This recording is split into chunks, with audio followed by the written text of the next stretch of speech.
Bien, chers amis, un bref commentaire à la lettre de Bergoglio à Monseigneur Fisichella sur le fameux jubilé extraordinaire de la miséricorde.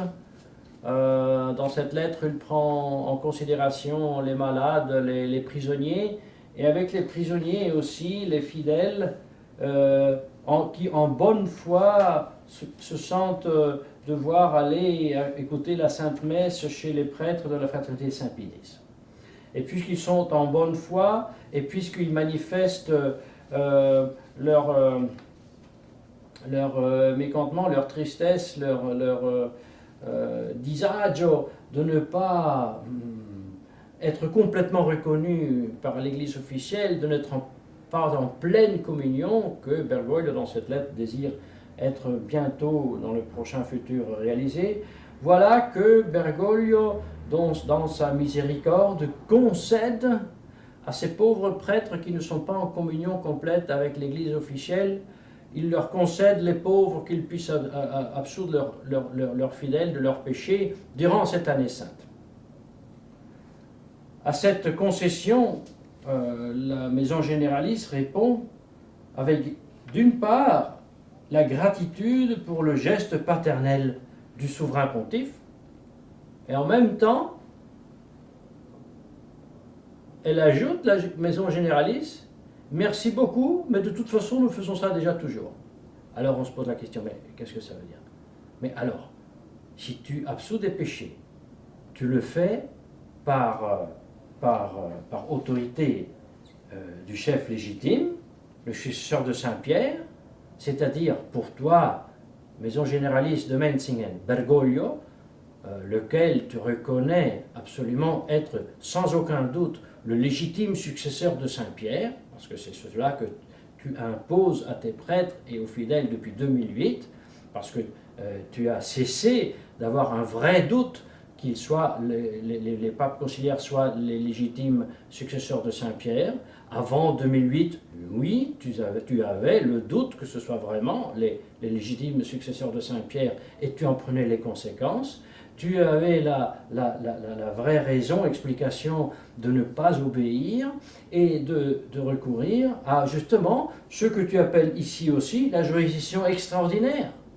Mais attention, tant que tu avais le vrai doute, que ce soit les vrais papes, et au contraire, tu avais un vrai doute qu'ils ne le soient pas, et tu disais aussi, nous nous réservons dans un futur de déclarer qu'ils ne sont pas les légitimes successeurs, dans ce cas-là, oui, tu avais le droit, même le devoir, avec certitude absolue, t'appuyer sur la juridiction extraordinaire, comme tu écris dans ce communiqué.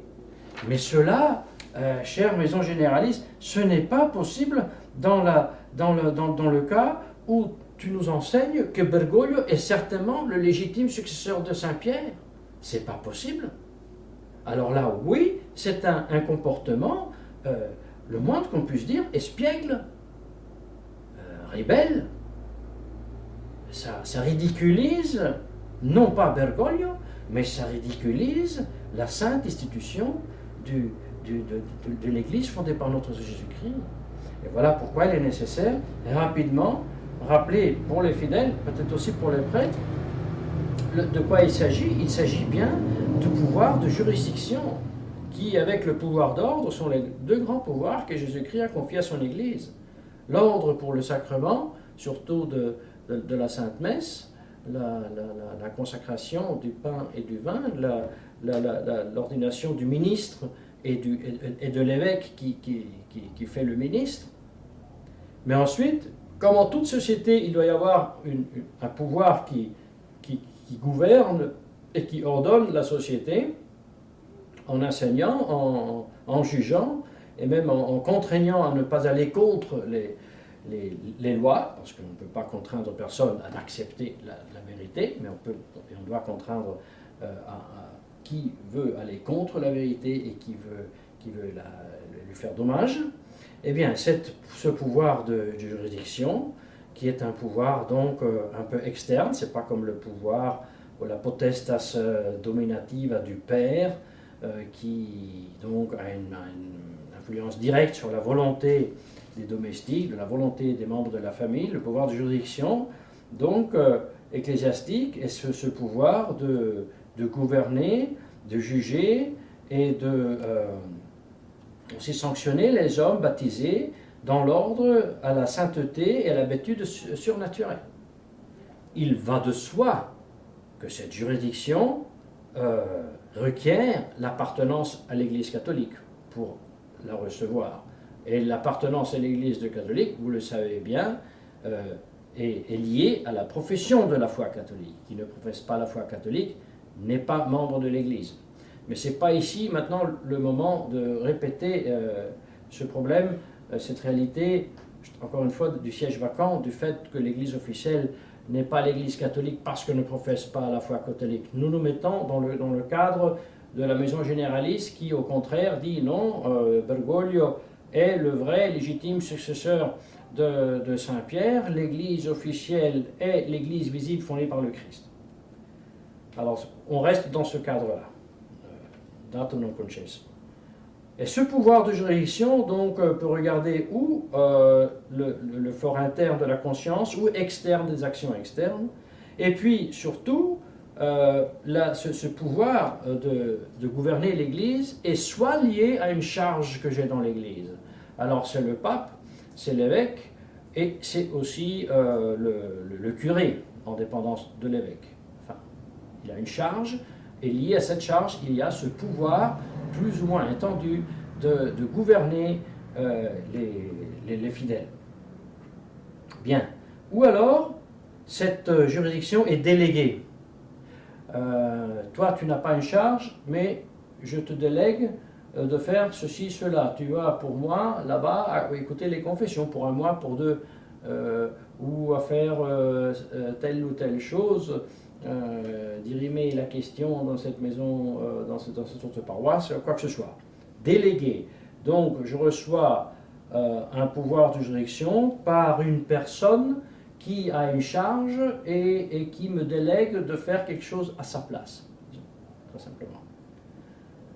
Cette juridiction que je reçois dans ce cas a promine d'une personne qui a la charge, je peux aussi la recevoir a iure, par le droit même, cas plus fréquent, le cas de nécessité, le péril de mort dans lequel se trouve une personne dans un endroit où normalement je n'aurais pas le droit d'exercer par exemple le mystère des confessions, eh bien je dois le faire, même je n'ai pas seulement le droit, j'ai le devoir de le faire. Ça donc pour le pouvoir de juridiction. Et si on a fait ce petit excursus et ce rappel très générique du pouvoir de juridiction, c'est important, tellement important, parce que, comme le rappelle le Concile de Trente, dans la session 14 au chapitre 7 sur la pénitence, et aussi le droit canon, au canon 872, la juridiction, ordinaire ou déléguée ou subdéléguée, est absolument nécessaire de droit divin pour absoudre les péchés. Donc, ce n'est pas une chose en plus, ce n'est pas un décor.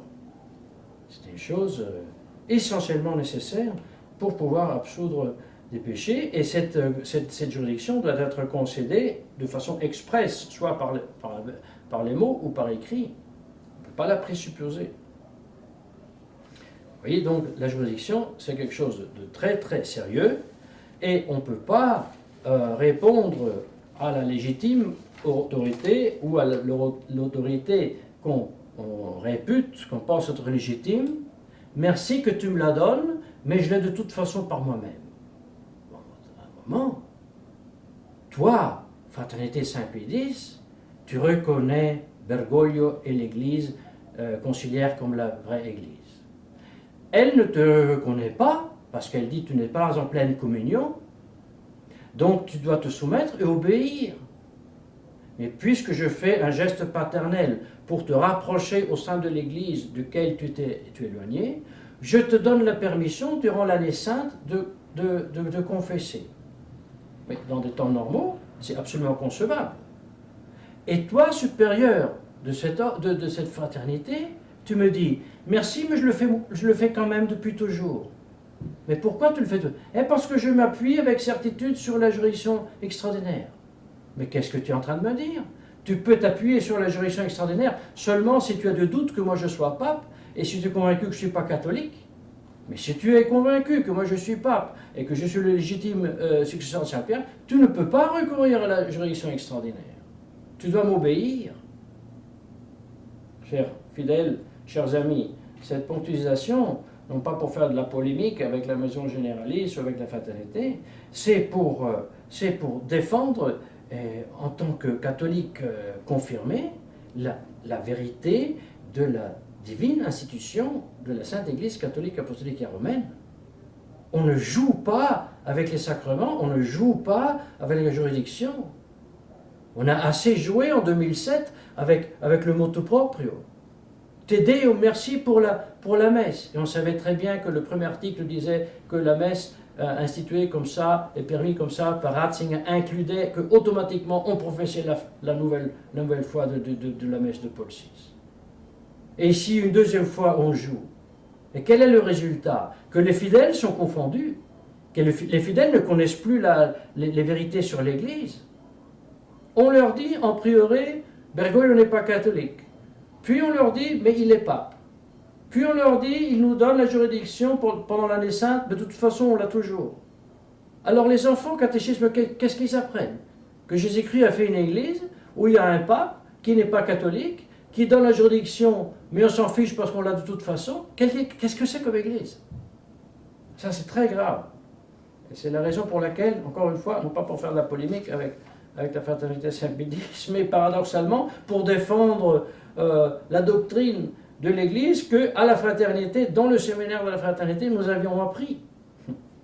C'est très bizarre, mais malheureusement, c'est paradoxe, mais c'est comme ça. Que donc les fidèles, et peut-être aussi quelques prêtres, se réveillent et se rendent compte que là, c'est un mauvais jeu avec des choses saintes, et il faut malheureusement dire, c'est la fraternité qui joue moins bien encore que Bergoglio.